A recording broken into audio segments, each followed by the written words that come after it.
बिस्मिल्लाहिर्रहमानिर्रहीम। एक चोर एक बाग में घुस गया और आम के दरख्त पर चढ़कर आम खाने लगा। इत्फाकन बागबान भी वहां आ पहुंचा और चोर से कहने लगा, अबे बेशरम, ये क्या कर रहे हो?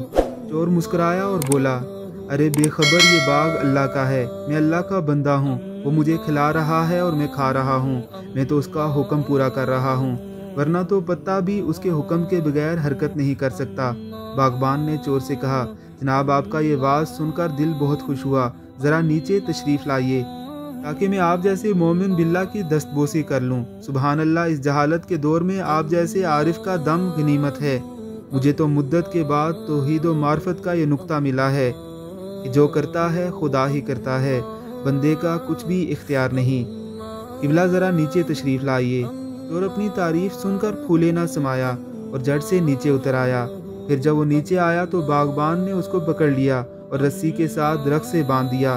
फिर खूब मरम्मत की और आखिर में जब डंडा उठाया तो चोर चिल्ला उठा कि जालिम, कुछ तो रहम करो, मेरा इतना जुर्म नहीं जितना तूने मुझे मार लिया है।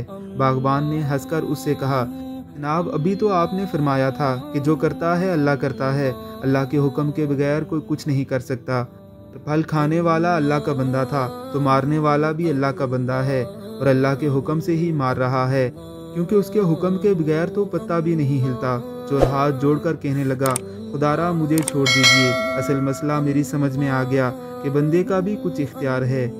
बागबान ने कहा, और इसी इख्तियार की वजह से अच्छे या बुरे काम का जिम्मेदार भी।